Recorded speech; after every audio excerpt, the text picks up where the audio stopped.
To not be first. Do we do enough? Well, I never shut up about it. It must have been about 16, 17. We nicked their guilt rings. Right, the bouncers' guilt rings. This is no good for me. That's the reality. If you want the honest truth, and I see it every day.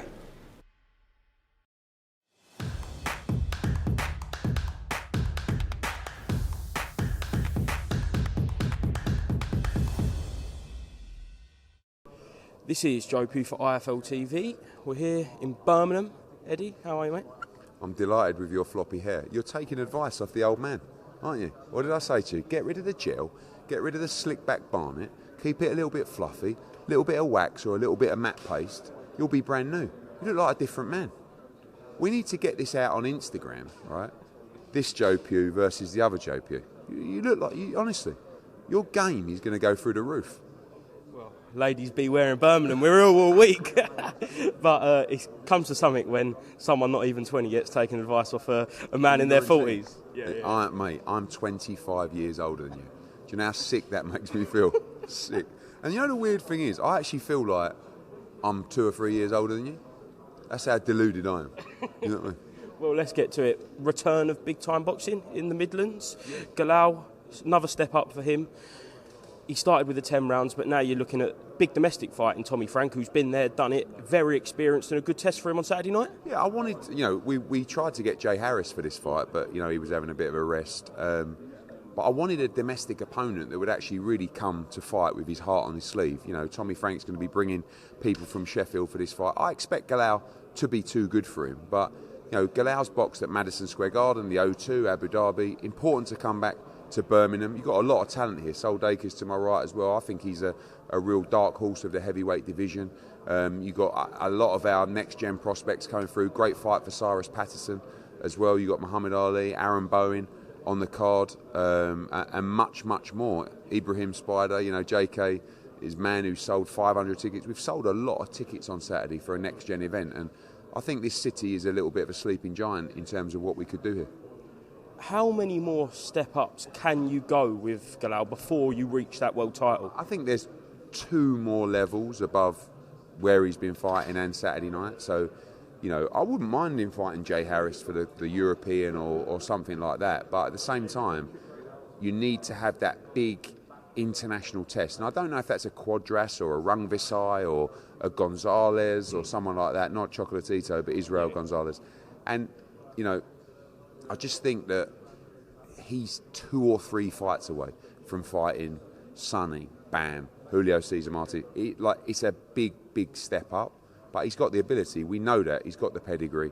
He's Olympic gold medalist, and that's the natural progression. But this is about looking good, making a statement, fighting in your hometown for the first time, and, looking forward to it. You mentioned Sonny Edwards there. It was announced officially 16th of December, Arizona. That was one of 4 fight nights that are surrounded the zone schedule. Pleased to get them announced? Yeah, cool. So we've got an amazing schedule and still a lot more to come. I think we have another 1, 2, maybe 3 more UK dates to add to what we've already announced, and then another 2 to 3 American dates as well to add. So we're building that up nicely now and looking forward. We have a couple of weeks off after Saturday night, and then we go in Mexico on September the 15th, and then we've got a great fight card in Orlando, September 23rd, with Richardson Hitchens against Zepeda, Sandy Ryan fighting Jessica McCaskill, Amo Williams fighting Steve Rolls.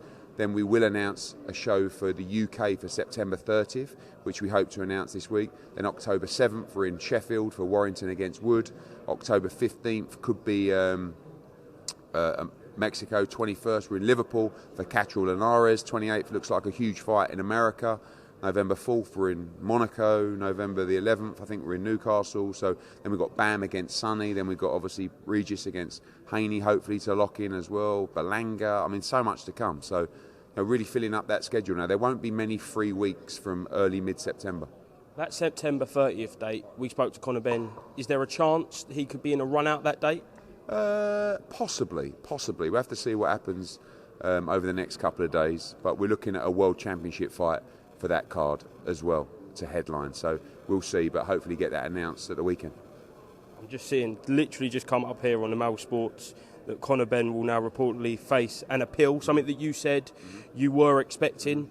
Just comment on that reaction. Yeah, disappointed, obviously, but another process he's got to go through. Don't know how many more he has to go through, but not really across the legal situation, as I understand. We're very confident of our position in that appeal, as we were in first time around. He's not suspended at the moment. He's clear to fight.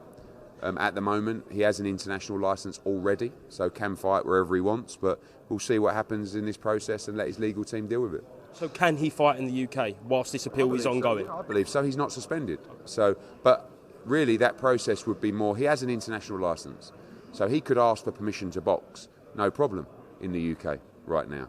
Or he could fight in America, or he could fight wherever. So, but again, we do want to,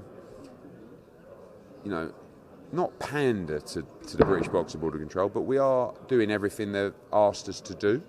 But now they want to go again. So unfortunately for Conor, I don't think it's a lengthy process. We expect the same result, but it's another battle he will have to win.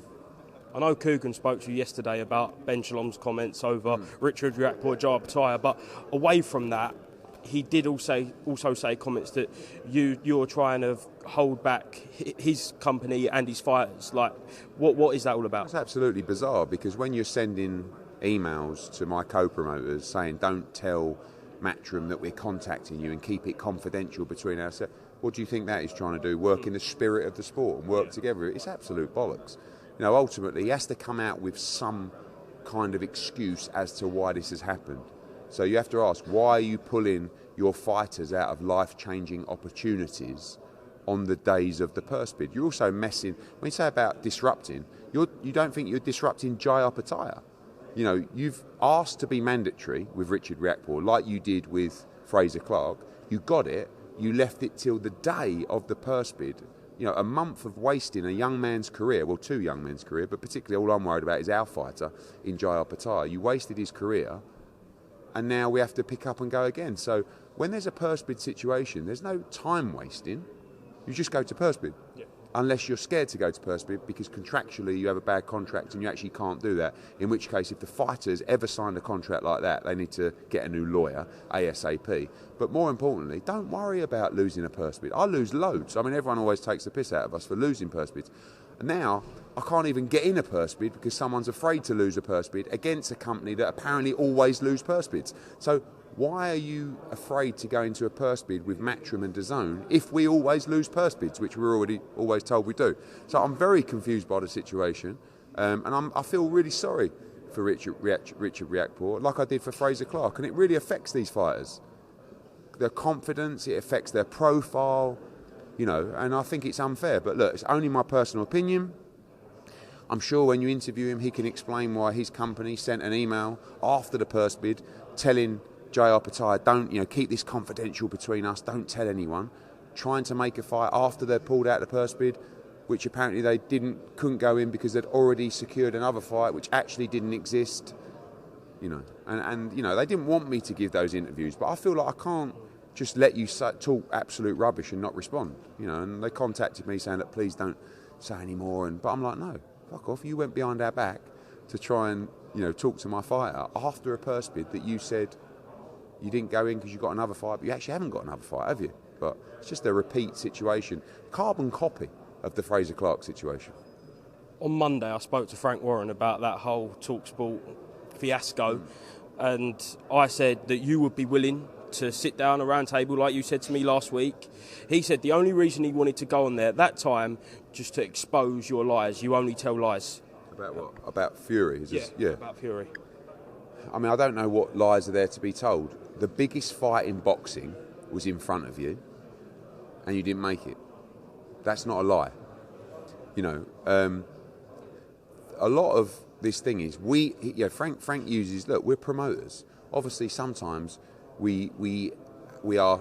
We're called masters of spin because so Frank's spin on that is we never received an offer. Like, you're apparently the biggest name in world boxing, Tyson Fury. You don't have to wait to receive an offer. You go out and you make the offers. In all the years of representing Anthony Joshua, we didn't wait to receive an offer. We made offers. So it's an easy way to say, well, an offer didn't come from Saudi. So we didn't make the fight. Well, there's a million other ways to make the fight if you really wanted the fight. But again, it's getting a bit boring now. They're not fighting Usyk. I'm not sure they ever will, unless they receive the amount of money that Fury... And it's not up to Frank Warren. Frank Warren just works for Tyson Fury, like I work for AJ.